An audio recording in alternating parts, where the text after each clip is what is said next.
going on YouTube? Pistol Pete here. First I want to say Merry Christmas to everyone and hope everyone has a awesome holiday and a Happy New Year. And first we'll start right now with what's in my pocket. Today I'm carrying the Voyager large, or actually this is the medium, the Voyager medium AUS 10A. Great, easy in the pocket, little thick, lightweight, great slicer. Okay, on with the review. Today I'm talking about my Glock 30 45 auto. Awesome handgun. Love it. I'm a Glock, definitely a Glock fan. I love a Glock. They're tried and true. They're workhorses. I mean they're great. They're the Honda Civic of firearms. I mean things will go and go and go. I never had any jamming issues, any feeding issues, nothing with all my Glocks. I've been lucky. Even with these aftermarket barrels, this one you're seeing here is the 6-inch aftermarket barrel, so to get some more accuracy, some more velocity, and that one is I haven't had any issues with all my barrels too. I hear people say on YouTube that they have problems with I have a few different manufacturers, but the main ones I use are the let me see, it's right here, is the Lone Wolf barrels, and I haven't had any issues with this at all. It's been shot over 100 rounds through it, or probably more. Haven't never had any problems at all with this. So maybe I got lucky, but I like it, and so it's been awesome. The only modification I did to it, I kept it all stock because I do use this for my CCW, and it's not really good to modify the firearm too much when you're using it for a CCW in case any issue or anything occurs, So the only thing I changed out were the sights. I do like the 3-dot better than that little U shape they usually Glock puts out factory wise. I was gonna change out the guide rod, but I left it all stock. So again, that's for that reason. Same trigger, the factory trigger.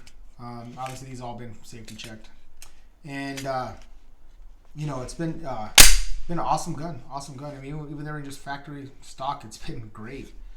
Even for a big round as a 45, for being a compact, the kick in this is still very manageable for other firearms. I mean, I've had other manufacturers I've tested 45s out, even full size, and this has a better follow-up shots than most of them I've tried. You can't go wrong with a 30. This thing has been good, been a take.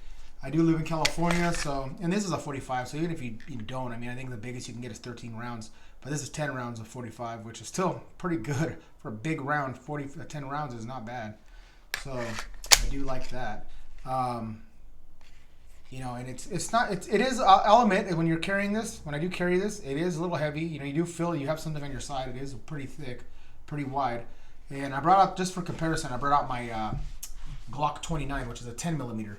And you can see they're almost identical. I mean, they actually are. I mean, as far as the only thing difference in the two, I mean, other than the caliber, obvious, but I'm talking about as far as dimensionally, is the slide's a little fatter. You can see the slide on the 45 is a little thicker than the 10 mil.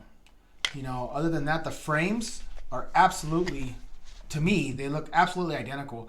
I could even switch the slides out and it fits and works. But I did call. I don't know if they're just saying that because they wanted to try to sell another gun, or maybe there's an actual reason.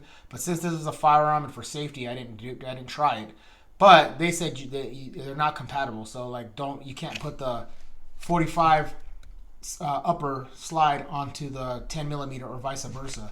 But when I took these off and looked, they look absolutely identical, and as far as the same size and everything. But they advised me against that. They said the components inside are different, and you'll damage the some of the lower components if you did that. So I just said, I know what the hell, I'll get the Glock 30 because I had the 10 first.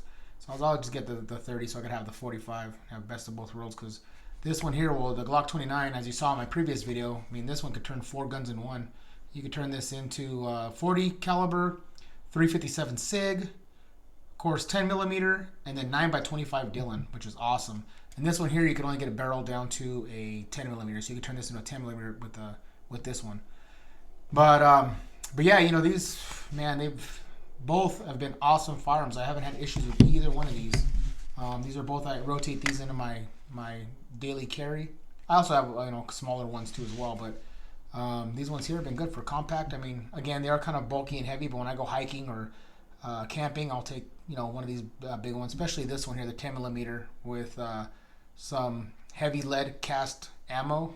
They'll stop anything, anything.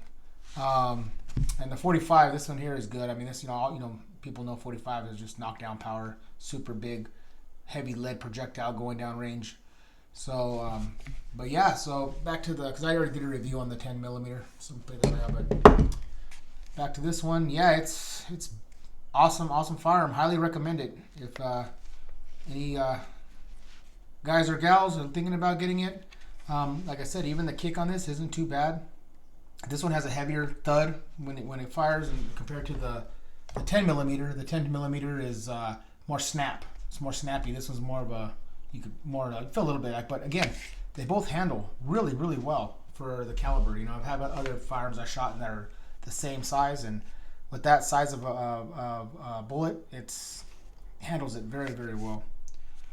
No issues so far, thank God. On this, it's been awesome firearm. Okay, YouTube, I said it was going to be short, so I just wanted to real quick before I get ready and go to my parents for Christmas. Merry Christmas to everyone. Please like and subscribe, and until next night for gun.